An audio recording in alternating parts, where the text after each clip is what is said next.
안녕하세요. 위스키 깡패입니다. 오늘 위스키 대백과에서 13번째로 알아볼 위스키는 바로 글렌드로낙 CS 물을 섞지 않은 캐스크 스트렝스 제품입니다. 배치 넘버는 10번이고요. 이 위스키를 소개시켜드리기 앞서서 우리가 두 가지 개념에 대해서 빠르게 짚고 넘어가 볼 건데요. 위스키를 마시다 보면은 자주 보게 되는 두 단어 CS와 배치라는 단어에 대해서 빠르게 설명을 드리도록 하겠습니다. 여러분 빨리 따라오셔야 돼요. 이 CS는 캐스크 스트렝스의 약자인데요. 무슨 뜻이냐면 캐스크, 위스키를 숙성시키는 통에 스트렝스, 강도, 도수를 있는 그대로 담아냈다 라는 뜻이에요. 우리가 일반적으로 접하게 되는 위스키들은 도수가 대부분 40도에서 48도 사이로 나오게 되거든요. 그런데 숙성이 딱 끝난 시점에 캐스크, 그 안에 담긴 위스키는 이것보다 도수가 훨씬 더 높고요. 여기에 물을 섞어서 음용성이 좋게 만든 게 우리가 접하는 일반적인 위스키인 거죠. 그런데 만약에 증류소에서 물을 섞지 않고 제품을 병입하게 되면 맛이나 향이 훨씬 더 강할 거고 꿀바디감이 있는 위스키가 나오는데 그런 위스키를 보고 CS, 캐스크 스트렝스라고 표현을 하는 거죠. 이 글렌드로낙 CS가 바로 그런 제품입니다. 자, 그리고 배치라는 건 뭐냐면요. 생산 회차를 뜻해요. 위스키를 만드는 과정은 워낙 정교하다 보니까 인간이 100% 통제하기 어려운 부분들이 분명히 생기거든요. 이 위스키를 숙성시키는 캐스크도 결국엔 나무잖아요. 그래서 이 나무의 상태라든지 온도나 습도의 세세한 변화라든지 이런 것들이 맛과 향에 영향을 주기 때문에 매 생산 회차마다 100% 동일한 제품이 나오기가 어려운 거죠. 물론 각 증류소마다의 마스터 디스틸러들이 계속해서 맛을 보면서 최대한 통일감을 주기 위해서 노력하는데 그래도 매 회차마다 어느 정도의 맛이나 도수의 차이가 존재를 하는 거죠. 그래서 유독 맛있는 배치가 있는 반면 유독 밍밍한 배치가 있기도 하고요.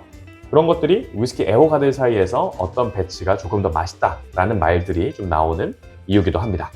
이 위스키는 10번 배치, 10번째 회차에 나온 제품이라고 보시면 되겠습니다. 자, 이 CS와 배치에 대한 이야기를 마쳤으니까 우리가 이 위스키의 스펙 빠르게 한번 살펴볼게요.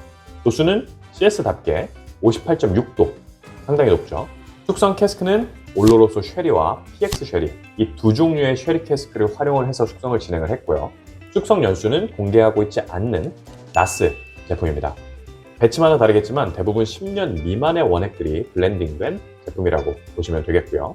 마지막으로 냉각 여과 7필터링 하지 않은 논7 필터 제품이고요. 색소를 타지 않은 내추럴 컬러 제품입니다. 물을 섞지 않고 증류소의 캐릭터를 있는 그대로 느낄 수 있는 위스키인 것 같은데 뒷말할 거 없이 바로 한번 우리 마셔보도록 하겠습니다.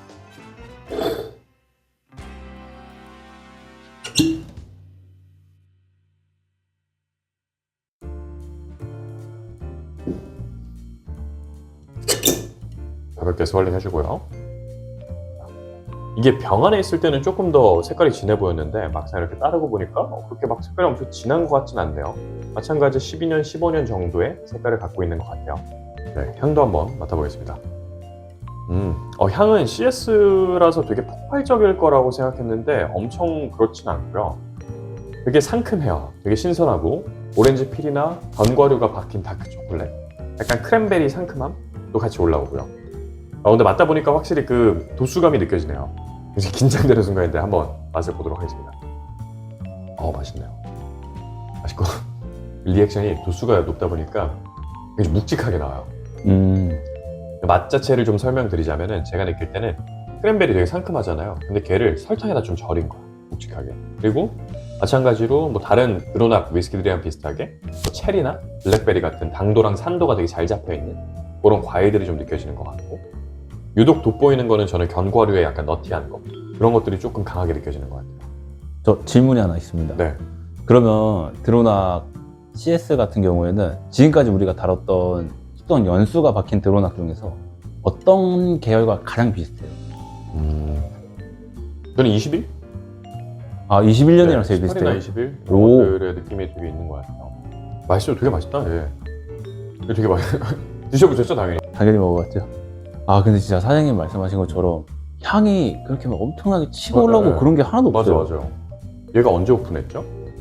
얘 같은 경우에 12월 4일. 오픈한 지 그럼 한 4달 정도 됐구나. 약간 고장난 것처럼 향이 너무 안 나는데요? 네, 진짜 향이 그렇게 강하지 않아요. 근데 조금 있다 보면은 되게 폭발적으로 치고 올라옵니다. 은은하게 이렇게 네. 싹 올라오네요.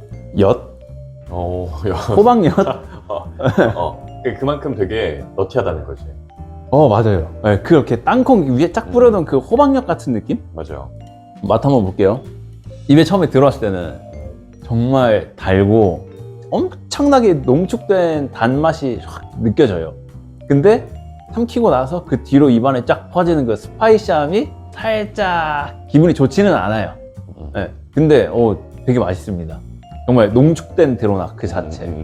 사장님이 왜 18년, 21년이랑 비슷한 계열이다라고 생각을 하시는지 알 것 같아요. 너무 좋은데요? 얘는 증류소에서 추천하는 음용 방법이 있어요. 물을 2방울 정도 살짝 떨어뜨려서 마시는 건데요. 물을 살짝 떨어뜨리면은 더 풍부한 맛을 느낄 수 있다라고 해서 저희가 오늘 이 위스키 스포이드로 한번 해보려고 스포이드 준비했습니다. 여기 보시면은 제가 물 준비했고요. 이렇게 스포이드 같이 준비를 했습니다. 2방울 정도 떨어뜨려 볼게요. 이거 항상 어려워. 네. 얼음을 좀 살짝 해서 향은 확실히 좀 더 부드러워졌고, 아까는 되게 향이 뭔가 혈이 막힌 느낌 있잖아요. 혈이 막힌 느낌이었다면 혈이 좀 뚫린 느낌이 좀 어느 정도는 느껴지는 것 같아요. 근데 그렇게 극적인 차이는 있지는 않고요. 맛도 한번 봐볼게요. 이런 느낌인 것 같아요. 저는 물을 떨어뜨리기 전에는 조금 더 단맛, 묵직한 맛, 무게감이 더 강조됐다면은 물을 한 2방울 정도 떨어뜨리니까 약간의 산도 혹은 조금 라이트한 느낌, 이런 것들이 가볍게 치고 올라오는 느낌이 든다고 해야 될까요? 이 캐릭터가 조금 더 도드라지는 것 같긴 한데, 약간 뭐 블랙베리나 토피나 카라멜이나 마라스키노 체리 같은 느낌들이 되게 복합적으로 느껴지는 것 같고, 근데 뭐 극적인 차이는 없습니다. 한번 드셔보세요. 온갖 드러나 캐릭터 다 튀어나오네요. 내가 아는 거 다 말해야지. 향이 풀린다는 소리는 뭔지 알 것 같아요. 아까보다 향이 좀 더 뿜어져 나옵니다. 처음 입에 들어갔을 때 달라졌나? 싶다가 스파이시는 똑같아요.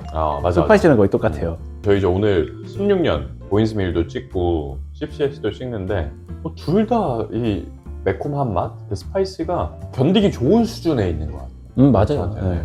그래서 그런 것들이 되게 매력적으로 느껴지는 느낌? 왜 우리가 모카 커피 같은 거 마시면은 씁쓸한 맛이 있잖아요. 네. 그래서 그 정도의 씁쓸함이 전 느껴지는 것 같아요. 그럼 너무 쓴가? 예, 그건 너무 쓰지 않아요? 어쨌든 괜찮다. 이 친구 가격이 어느 정도 되죠? 얘 같은 경우에는 한 20만 원 초반에서 10만 원대 후반으로 기억하는데 이것도 제가 가격은 따로 또 띄워드릴게요. 네네, 좋아요. 그래서 이 친구 가격은 요 정도 될 거고요. 이 친구 한 줄로 요약하자면 어떻게 요약할 수 있을까요? 드로낙을 좋아한다면 꼭 한번 먹어봐야죠. CS니까. 동의합니다.